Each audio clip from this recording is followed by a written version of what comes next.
If you're new, if this is the first one you've been to, I'm Connor Ford, the new offensive coach. I believe in keeping things really simple, really simple. Simple doesn't get forgotten. Simple doesn't get confused on the field. And simple allows players just to play rather than thinking about what they're supposed to be doing. Everybody with me there? Now, I've said it too. I've said it to some of the guys that have been here for the last couple. At the college level, we're pretty lucky because we get to deal with a lot of really talented guys. Some of the issues you guys face are different than ours probably, because a lot of times you might have issues with people focusing on one guy. And what do you do to still be effective if they're going to take one guy away? Obviously, you got to work on the other guys.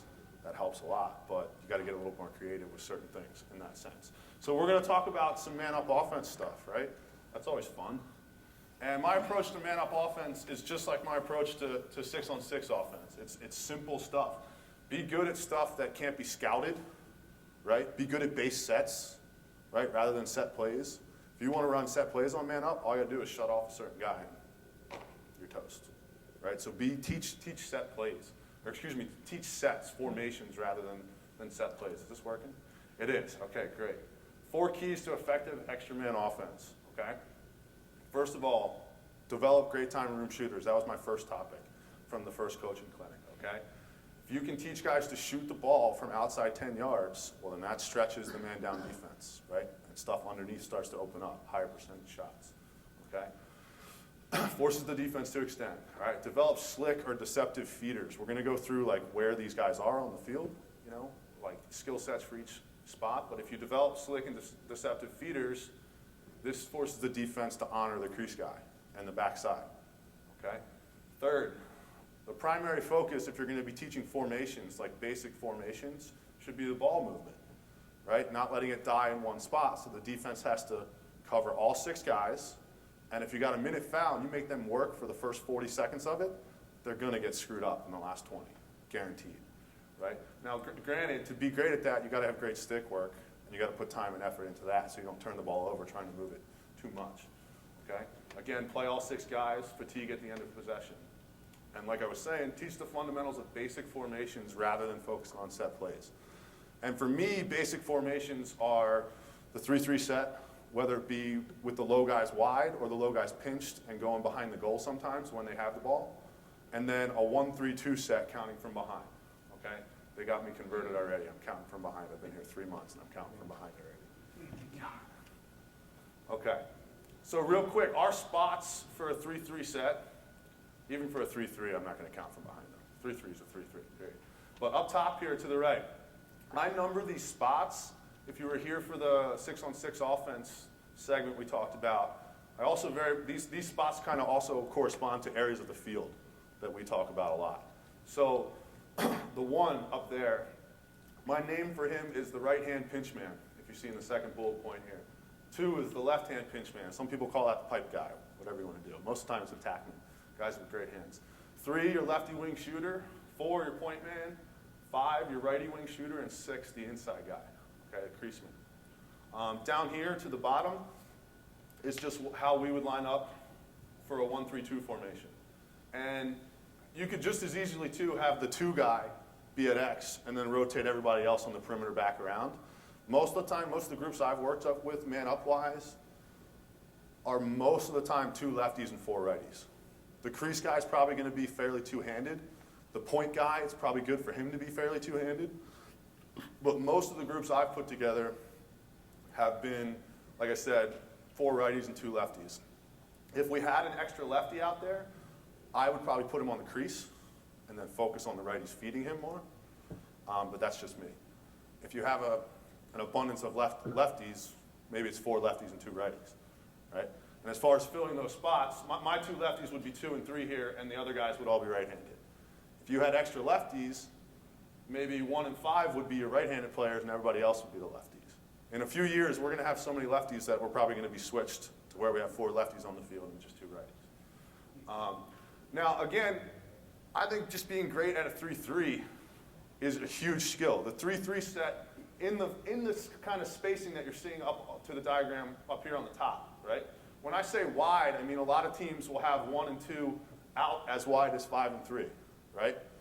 And this isn't a knock, but I refer to that as a high school 3-3. And the ball doesn't go behind the goal at all, right? It just goes down the wing, comes back up, goes to the other side, goes down the wing, comes back up. Some people would even call this a 2-3-1, counting from behind, right? The important thing in both of these sets is this is like starting positions. This is like to show the guys where to kind of be. If you want to be good, they have to move around in those spots a little bit to change where the defense is rotating, where they got to get to, the spaces they have to cover, right? So 1 and 2, when the ball's with 3, 4, or 5, they're up at GLE, like trying to be options, right? Because we're man up.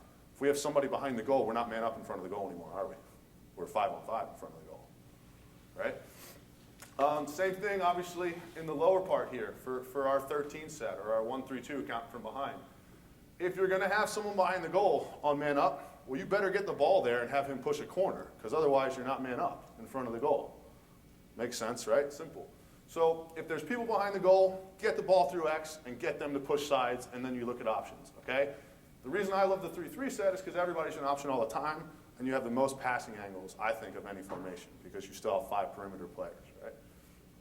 Next up here, skill sets for each one of those spots we were talking about. And this is mainly focusing on a 3-3 set. So that right-hand pinch man, some of this stuff is repetitive because they're the mirror images of each other. But your pinch man, he's got to have great vision, ball handling skills, needs to be adept at finishing, like from GLE, like a good faker, somebody inside tight, low angle stuff. This is where it gets repetitive. He's got to understand the defensive scheme and where his skips are, okay? The other great part about the 3-3 set is everybody always has 2 easy adjacent outlets, 2 skips, and a dump to the crease, right? That's what I mean by passing angles. These guys should be focused most of the time, too, on their skips in the crease, because they shouldn't be taking away necessarily, unless they're pressuring heavy, shouldn't be taking away the adjacent outlets, right? So always know where your skips are. Next. Left-hand pinch man, just the inverse, or excuse me, the mirror image. Same skills. Great vision, great ball handling skills, got to be adept at finishing low angle shots, understand the defensive scheme and where your skips are. Again, now when I'm talking about understanding the defensive scheme, different schools of thought on man down. Like, you can't get that creative, but true 5-man rotation, right? At least against the 3-3 and other stuff. A shut off on the crease and a 4-man rotation, right? The old school, and you don't see it as much anymore at our level, but the actual string, okay, where maybe the short stick plays the top center guy and the crease, and the poles play in the box, essentially, right? And now there's a lot of teams these days that sort of combine that concept, or at least, well, they actually simplify it defensively. That's a D, that's a D, this is a D, this is a D. We're O, O, O, O, O, and maybe this is their short stick. The other way you can play this, right, is just have the short stick's responsibility be this man and this passing lane. That's it, okay? And then when the ball moves around, what happens is, if this is our crease guy, you get in to help it and down the backside. We've called this like an M rotation here because we're bigger on M's, obviously, right? So the ball moves back around, right? This comes back out. He comes up to take the crease, and he steps down the backside. There's your M. Okay, I've called it in the past piston in, piston out. Piston in, piston out. And it's just a way of sharing the backside while you can still see the passing lanes. Okay? Next spot, that 3 spot, the left-hand wing shooter, right? Again, repetitive, but great vision, great ball handling schools. Needs to be able to stretch the defense at our level 13 yards and maybe a little further even. Okay? Got to understand the scheme again and where your skips are. His skips obviously would be that wing to wing. Okay? So wing to wing over here, and then to the backside pipe. Right? These are those easy adjacent outlets, and there's his dump to the crease. Okay? Point man, very important. The guy that plays at the top of the 3-3. Okay? Needs to be one of your best passers. There's a misconception here too. Everybody thinks that needs to be like the bomb squad guy, the guy that can just crush it from 15 yards. I think it's more important for him to be a good passer. Because if you're playing a 3-3, the goal should be trying to get the defense rotating early off the pipe so that you can skip it past them to get those high percentage ones. Right? So great passer. What else we got? This is a great point here. A great point man can manipulate the defense with his hips when he receives and distributes the ball elsewhere. And what I mean by that, say the ball's coming up the righty side, okay? And I catch it and immediately go like this, I can still throw it to the pipe and back to that shooter, but by me bringing my hips all the way over here, the defense starts to rotate out to the shooter and off the pipe guy. Okay, you can also dump it inside. I call that a spike pass. If the point man drops it inside to the crease guy, spike pass. Sometimes, if the defense is playing really soft and like begging you to do that, he's just going to turn around and shoot it. Other times, obviously, we're trying to dump it in there and have him bang it out adjacent at a 90-degree angle, so to one of the wing shooters. Next guy, right-hand wing shooter, just the mirror image of the lefty wing, needs to be able to stretch the defense, understand the scheme, know where his skips are. Okay. Last guy, the crease man. This should be the best inside guy you have. The guy that doesn't need the ball to be successful. The guy that can have 5 goals and have the ball for a total of 2 seconds the entire game. Okay, that's your crease guy. If you're lucky enough to have a guy like that, awesome, put him there. Feed him. Feed him, feed him, feed him, feed him. Okay, if you don't have one, try to develop one. Okay, Casey was talking about developing goalies and having kids at young ages play different positions. Side note to that, I was talking to a recruit's father about an hour ago. He's in 8th grade and he's a specialized face-off guy already. I'm like, what? You should be playing like every position. My college career was about being a good inside guy and a good stretch shooter. I started in the goal. So I became a good crease guy because I had great hands because I played goalie when I was a kid. Right? That's like the opposite of what Casey's saying. Take positional players and put them in the goal, see if they can do it. Well, I played the first half of all my youth lacrosse games in the goal, and then I would go play attacker midfield after that. So that developed great stick handling skills, being able to catch the ball across your body, awkward angles, that sort of stuff. Just something to think about. Okay? What do we got next here? Okay, simple 33 set plays. And when I say set, I'm not talking about a set play. I mean the formation.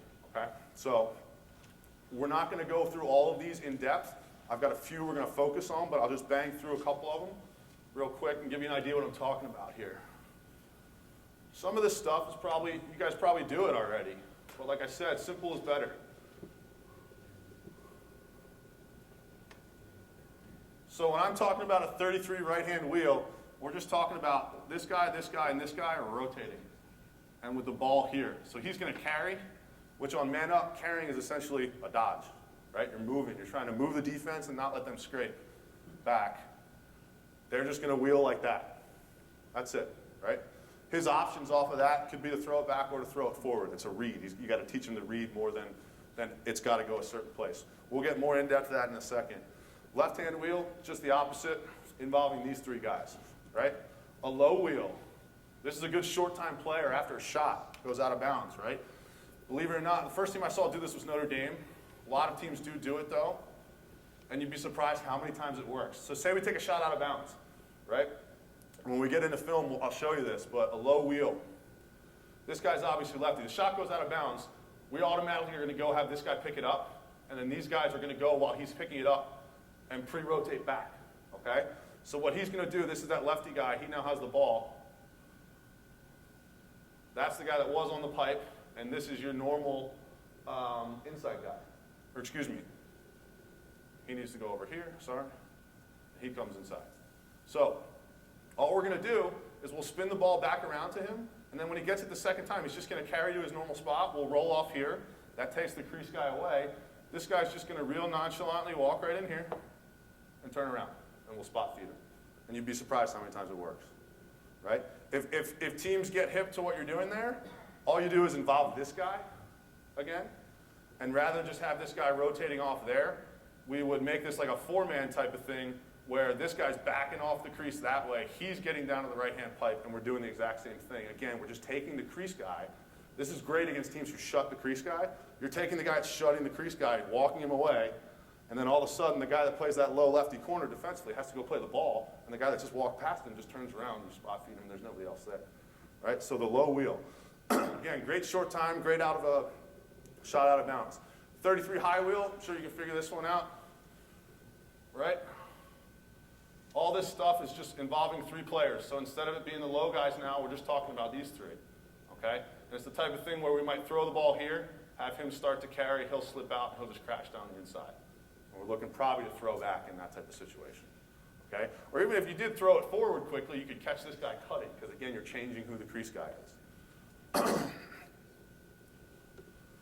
33 double wheel. All I mean by that is you're going to wheel on both sides.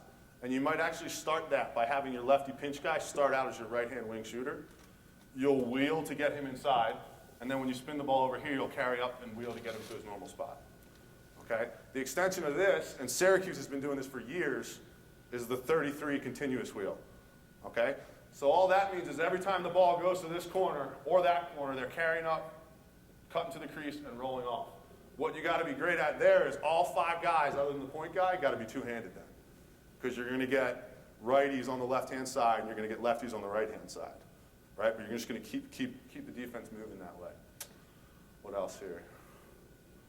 33 wheel and seal. All right? That's just an extension off of that first right-hand wheel play. I love this one, to be honest with you. So we're going to focus. Basically all it is, it's a wheel with the ball and then an immediate wheel without the ball after you give it up. So we're going to set it up the same way. We've got to put the defense in here so we understand what we're trying to seal. I have video of these and you're going to see them better too in a second. But we're going to wheel our original wheel, right? Roll off like that, cut to the crease. And then immediately after that, so we'll probably look a little more like this now, right? Well, we'll look the same, but guys are in different spots. Immediately after that, after we give the ball up here from the carry, he's going to seal there. He's going down to seal there. And this guy's stepping up right in between it. We're throwing it right back for, most of the time, it's like an 11-yard shot. Okay, it's taking advantage of the fact I come up off my carry, I throw it. The D guy that's responsible for playing my hands, his immediate reaction to that is this. And I just keep going right in behind him, seal him. The low guy isn't even as important to seal. It's that top corner guy, because he's the guy that's got to get back out to that shooter that's rolling right back up. So you're going to wheel once with the ball, and then as soon as we give it up, wheel again without it and seal those guys. We can throw it right back. And again, the hips of the point guy are huge there, because he's got to catch it, close his hips to the play, and then snap it right back there. Okay? What's next? All right, 33 flip or fake flip plays at X. Okay, this is another great short time one or a shot out of bounds. Okay, you got like 10 seconds left in a man up. The ball went out of bounds. Maybe you call timeout to try to figure out something to do. All I do with this is I flip-flop the left hand and right hand pinch guys. Okay, and then if the righty's going to keep it, we call it Rachel. If the lefty's going to keep it, we call it Lindsay. Simple, right? One starts with an R, one starts with an L.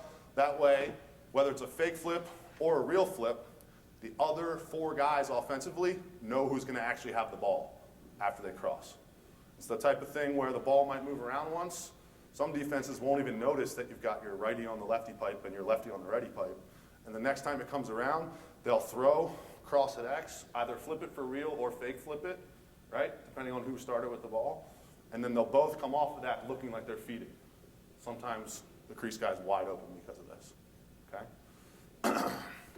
What's next here? All right, so again, just to give you a little bit more of a look at some of these things that we can focus on. The 33 right-hand wheel. I got a little creative with this stuff. I'm a newbie to some of this stuff, but I'm starting to have a little fun with it. But that's all we're talking about right there, right? Let's go back one so we can see it again.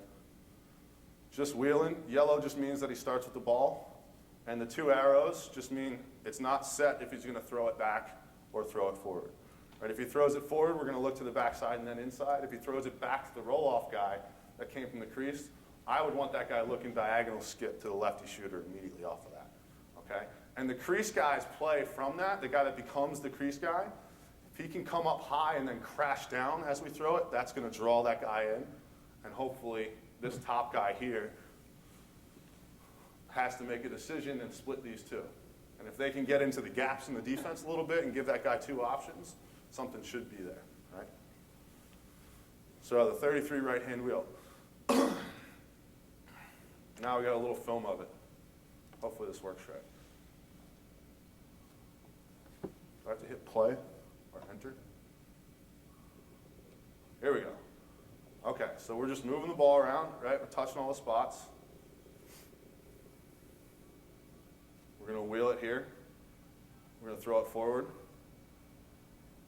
And because the guy's moving their spots a little bit, we beat the rotation right down to the pipe.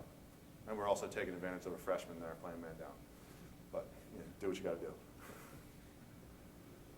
Next little one to cover a little bit here. So the low wheel that we were talking about, okay, that second one we focused on the board.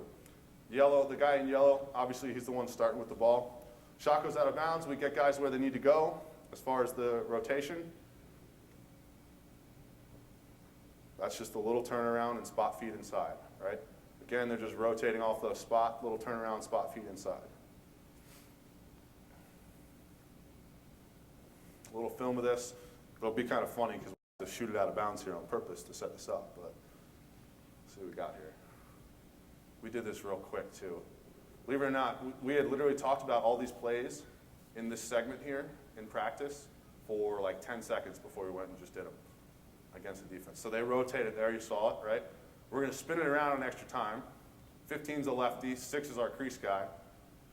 It's like it was meant to be, he even wears number 6.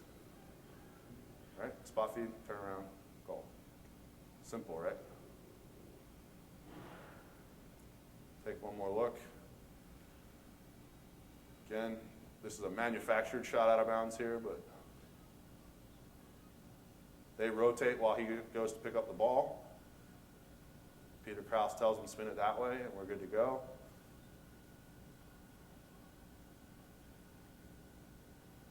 Very nonchalant. Again, he has to come play his hands, so who gets to the crease? And can you see here what I mean, where if a team starts to understand what you're doing there, you just make it a 4-man rotation, and you take him way away to the righty wing shooter spot, and there's no way he's getting to that turnaround then. Okay, and then you'd also have a guy crashing down the backside, which makes it pretty effective. Next here. All right, so the wheel and steal. Again, it's just the right-hand wheel and then an extra wheel afterwards. So there's your first wheel. He gives up the ball to the point, and then we go steal those two guys and throw it right back. Okay? Now, the film of this is not perfect. We don't even necessarily steal the right guys here. Again, like I said, we put this in very fast this day at practice, and we still get the shot we want.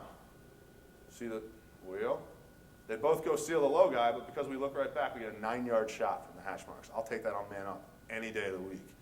Right? At our level, if you can get a 9-yard shot from the hash marks on man up, you've done your job. Definitely done it. Again, real quick here, once it stops, we'll focus on it a little bit more. But wheel, steal, come right back. If we did it right, the original wheel guy would steal this guy here, and the original right-hand wing shooter who came to the crease on the first wheel will just come down and steal the low guy. So the crease guy knows here, he's rolling off and then stepping right back off the field to be the shooter. Okay? What do we got next here? Okay, that's, like I said, we went through some of the extra 33 set stuff you can do. I could sit up here and talk about a 3-3 set, honestly, for 2 hours with you guys tonight, but I gotta scrimp it down. The hardest thing for me to do was actually get everything I'd love to talk about man-up-wise into a half an hour. But we did it. So the quick series. Again, my focus has always been on being really good at a 3-3 and being really good at a 1-3-2. So anybody that counts from up top, 2-3-1. Again, getting that ball through your X-man, pushing sides, making them maybe come coma, slide across, and looking diagonal, okay? The most organized, I have some set plays that I like if we've been stale and we're not doing what we need to be doing on man up. But for the most part, I focus on being a great 3-3 team, and we'll go from our 1-3-2 to a 3-3 set in 6 different ways. And I just call this the quick series because I'm not big on, all right, let's pass the ball around the perimeter for 30 seconds and then we'll try to attack them later. It's my ego. If I can score on you in 15 seconds, I want to score on you in 15 seconds, right? So the quick series, all we're focusing on there is we're not trying to force things necessarily that aren't there, but once we start to move, that initial transition from the 1-3-2 set to the 3-3, we're trying to catch the defense out in that transition period, right? It's a little different with Coach Brochard here at Michigan because we play a shutoff and we pressure a lot man down, right? A lot of other teams, though, that play like a true 5-man, right, or one of those piston in, piston outs, they play a 1-3-2 completely differently than they play a 3-3. And the funniest part about that is hopefully somebody knows where I'm going with this, but. So that's the 3-3, right? You guys see where a 1-3-2 is in that? 1-3-2. You gotta turn it like 10 degrees, and it's a 1-3-2, right? You turn it like 10 degrees the other way, and it's a 1-3-2 the other way. And these guys can literally move 5 yards each. And the defense wants to play it a completely different way, right? So you can catch teams in that a little bit. So the quick series a little bit. I don't have as much video of this. To be honest with you, there's 6 plays, and I use one like 70% of the time, right? And with our personnel here at Michigan this year, we're probably going to use that same one like 70% of the time, because we got this kid, Kyle Jackson, who people are going to start to learn about if they didn't know already. But he can shoot the crap out of the ball, and he's an amazing feeder. So we're going to play it to him all the time and let him make the decisions, right? We have a little bit of video from the fall of stuff with this. But again, the quick series, names-wise. Simple names, because I do things simple, right? Quick left hand high. Quick right hand high is just the opposite of that, okay? Quick left hand wing.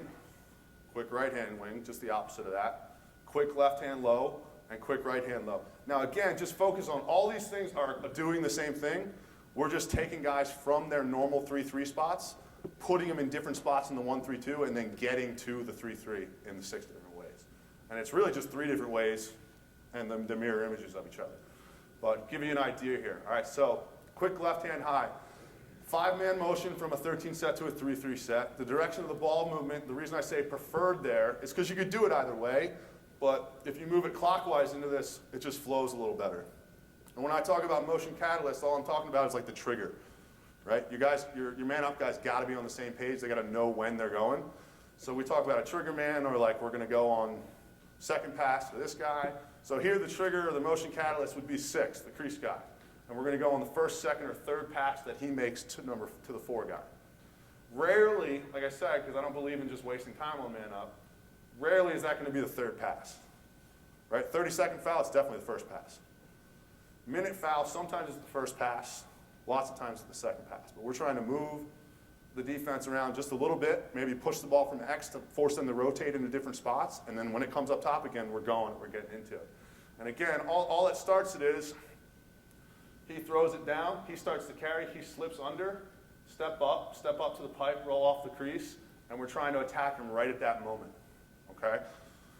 I think you get a better idea from looking at the film. I'm going to show you 3 different possessions of us running this, all of which I think we should have scored on, none of which we actually did. But you'll see the goalie makes a few saves and we miss the cage a couple times, and then we miss a wide open guy on the pipe. So again, quick left hand high, the crease is open here, and we feed him. He was disappointed he didn't score. We can even step in and make them play us a little more here. The only thing I would say here is the guy rolling off the crease right now doesn't need to go that early. But here it is. Carry, slip under, dump, inside. Goalie makes a great save. Right? We got a 5-yard shot. Just look at it one more time. We'll go through some of the other ones. There's a progression to this too as far as the reads for the lefty player here. He's reading that crease guy, and we're hoping that someone from the backside comes to him so he can skip it wing to wing. If we can accomplish that, then we're going to be in good shape all the time. Again, inside. So the next progression of that would be, again, quick left hand high, the backside wing guy is open, okay? So it's going to look the same as we set it up. Ian King's getting reminded here that the ball needs to go that way. There we go. We're in it at this point because we want to get right into this. Looks the same. Instead of going to the crease guy, we skip it to the backside wing. He gets a 10-yard shot, and he also has the righty wing. You guys see that? The righty pinch guy's telling him, yo, one more right here. Because if he one more is there and they rotate over, if we don't get the inside shot, well, we can skip it right back up top then, and now we've got them moving. We've got them really thinking about where they're going. Look at it one more time. And again, these passes are not scripted, but from doing this for however many years now, there are like patterns of the passes that are most effective. And like I said, if we can get the skip to the backside wing and then the one more down to the pipe, we've gotten what we want. We've gotten them to compress, everybody's standing where they can get a shot off quickly from like 11 yards, and we're in good shape. Last progression of this. Yes. How are you communicating this on the field as to what version of this set you want to just yell out quick out, quick right high? So obviously we get a flag down, there's a couple guys in the box. Hopefully there's at least one or two in the box. That play always goes in with them. They need to huddle up. And the only thing that'll be different, like I said, 70% of the time we're going to be running quick left hand high. They just need to know when we're going to go. So I create a little bit of a creative language for telling them like what pass we're going on. It'll always be, so I would probably tell Peter Krause here, the guy number 6, who's like our 4th attackman, he's in there plenty though, he plays great on the crease. I would tell him, quick left hand high the second time you get it. He's going to communicate on that on the field rather than telling them right when it is. They'll say, if it's a single digit number, so it's the second time he gets it, right? He's number 6. We set second time 3, we cut it in half, right? There's no 3 on the field. So you say second time 3, they don't necessarily know what you're doing. So single digit guys, if they're the trigger, I cut it in half, so 6 becomes 3. If they're double digits, we add them together. So just say the trigger guy's supposed to be 12. It would still be second time on 3, because we add the 1 and the 2 together, right? So that's just a way for them to vocalize it on the field, and they're going to be saying numbers most of the time that aren't on the field. So it's great. Does that answer your question? Yeah. So last progression of this, the backside wing, one more to the right-hand pinch is what we missed.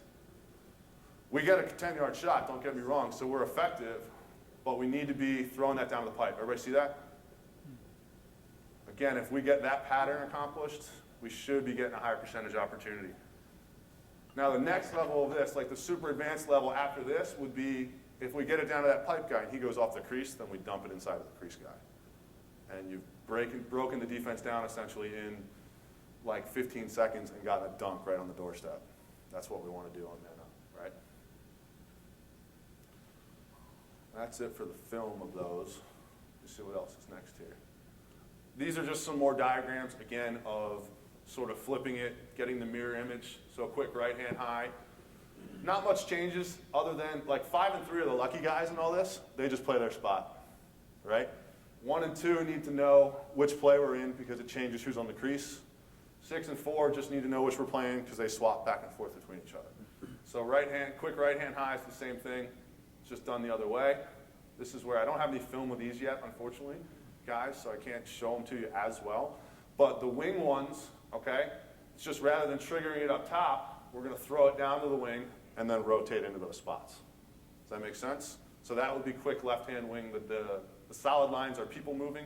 The dotted lines is the ball moving. So 6 would still be the trigger guy here. Yep. So it looked like two was basically wide open on the film for the other side. The lefty pipe guy? Yeah. Yeah. That you didn't have to. Let's go back. Yeah, I want to see what you're talking about here. The guy that was wide open for one more. Okay. So do you want him just to get in position for a shot, or is he going towards GLE and then moving back again? So he's just getting ready for a shot. Yeah, are you talking about that guy on the pipe there? Right. He'd be my 1 guy, but yes, he'd be number 1. But yeah, here's the thing about guys when you're open and you get missed. You got to just hope we get you the next time, right? He's yelling. He's letting that guy know on the skip pass, 1 more. As that skip's coming through, he should be saying 1 more on here and starting to move up the field to it. All right. A little bit. Does that make sense? Yeah. But he's not guaranteed to get the ball there either. Do you understand what I mean? That's what I mean where the way I've showed you this film, it looks like it's like scripted where we're going with the ball, but we're really not. The guys are just making the reads the correct way. And I was lucky enough to get 3 snippets of film that sort of lead to that high percentage opportunity that we missed. Does that answer your question? Yeah. Does? Good. Anybody else? Well, I got a question. I mean, you ever believe in more than you're usually focusing on the 3-man rotation, kind of like a motion type action, but 1 set, right? And occasionally you mentioned before, do you ever do 5 and 6? Yeah, like I said, I've got set plays that we'll run. My thing, and this leads to my conversation that we had about 6-on-6 offense, is if you're going to run complex set plays, there's always a way to shut somebody off to screw up how you set it up, right? You know what I'm saying? So that's the reason I believe in this stuff more than a big elaborate play where everybody moves to a bunch of different spots and there's a bunch of different roll-offs, step downs, and reversals, is if you shut the wrong guy off in the middle of that, what do you do? I understand that, but let's say it's just 6 guys going spot to spot to spot. Yeah. Boom, boom, boom, boom. Yeah. That's pretty simple. Absolutely. For a younger set of kids. Yeah, yeah. Well, I mean, again, fundamentals of man-up offense, you want to carry guys, defensive guys out of their set spots, roll guys back into the spot he vacated, right?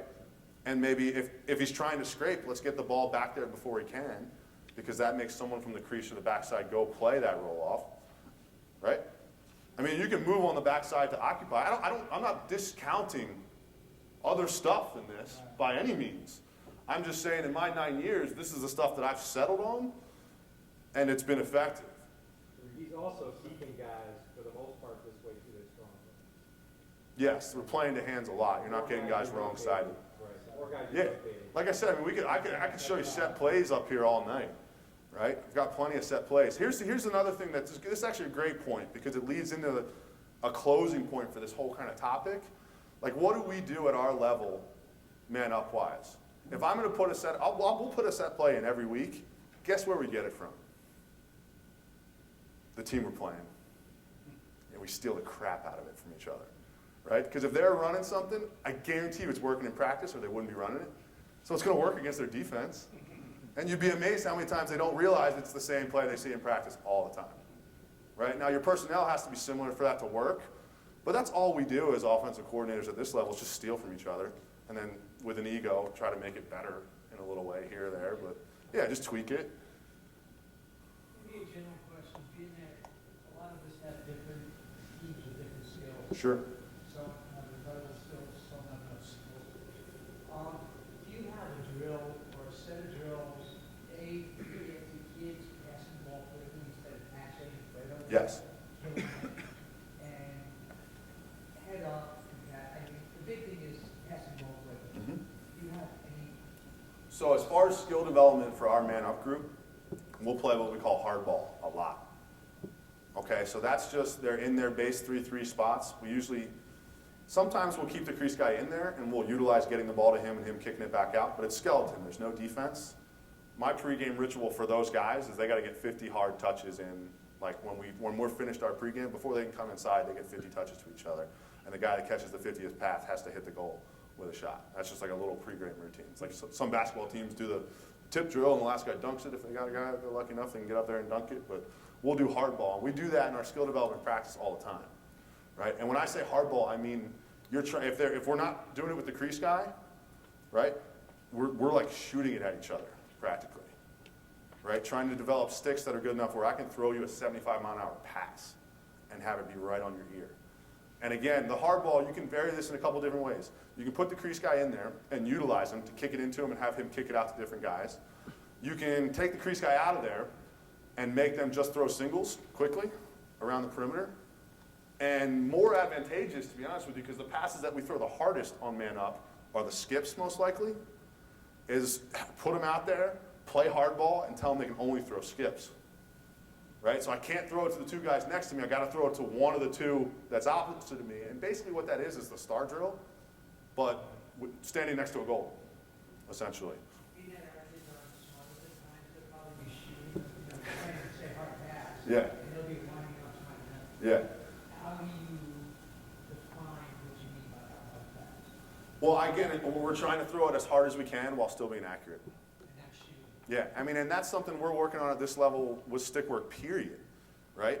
I don't like arc being on the ball, ever, right? The windows that we play in, as far as guys being open on the backside, if you can get it there a quarter of a second faster, and you can gain a quarter of a second on a hard pass rather than lobbing it over there, well, then that helps us get it there, right?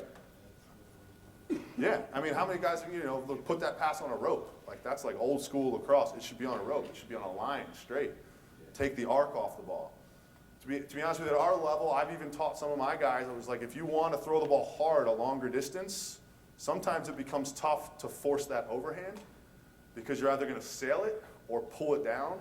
I try to teach my guys, and you might not want to get into this at your level, but having a little bit of a sidearm like flip up release, because then the ball kind of rises for a second, but then stays at that level, like shoulder level, and it kind of floats there for a little bit. Right? Does that make sense? 20 yards wide.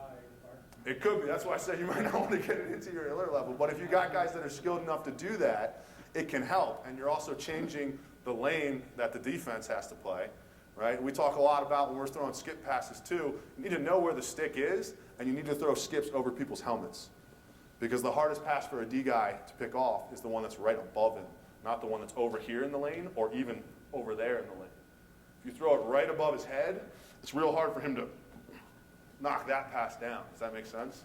So and that comes back to us moving in our spots so that passing lanes become more available. And the other thing I believe with skip passes is if you throw it hard, you can get it through to a lot of places where you can't if you throw it soft. So, I mean, we spend a lot of time working on this stuff, though, absolutely. On the 50-yard passes, are they moving also? Could they be doing the circle? We want them, but yeah, we don't want to just stand still, right? We want to play man up. I think that's the worst thing you can do on man up is get guys thinking, all right, now we're man up, I can kind of stand in my spot. It's like, no, balls your feet like an athlete, right? Always moving, shuffling in and out the spots, moving to the pass, moving to where you're throwing, and again, the hips being key, right? As you're always receiving the ball, closing your hips so that you can look back, because believe it or not, the defense reacts to your hips so much when you have an extra man. So much. I mean, they do it 6-on-6 too, when you get the ball to distributors, right? But your hips, the defense will move on your hips, like we can't throw the ball back that way or something. I've never understood it, but the hips are huge in that. If you watch effective lacrosse plays, stuff that leads to goals at higher levels of lacrosse, focus on the hips of the feeder, right? Especially on man up. Focus on what he did right as he received the ball before he threw it somewhere and they scored. It will always be his hips closing to the play. The defense reacting to the hips, even though the ball hasn't been thrown, and then throwing it back to what they forgot to cover.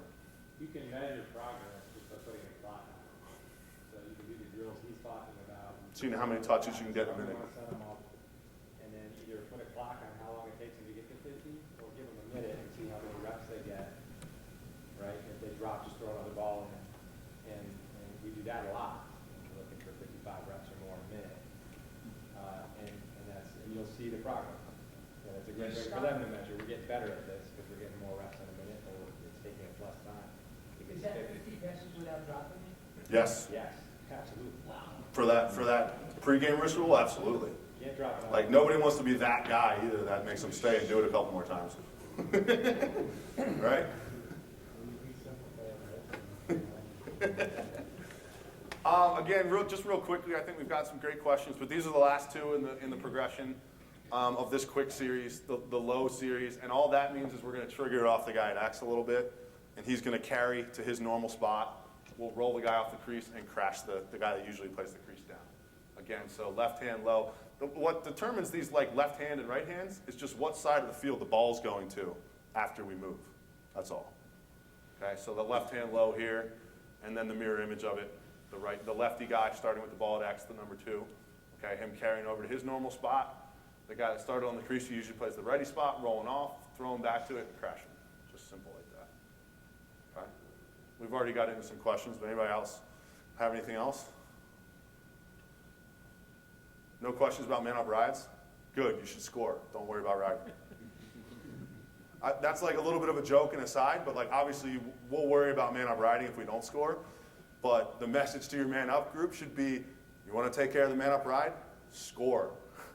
Then you can walk to the box. I'll give you a high five. There you go.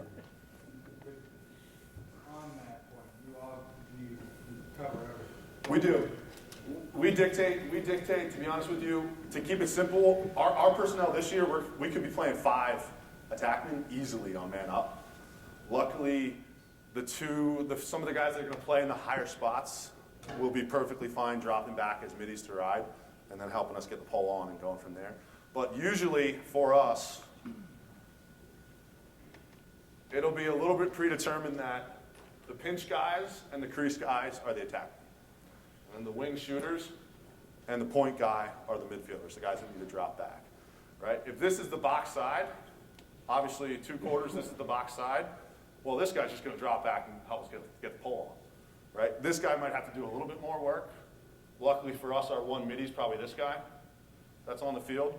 But in the opposite quarters, right, he's going to drop back and get the pole on, and both of these guys are going to have to do their job for 20 seconds, right?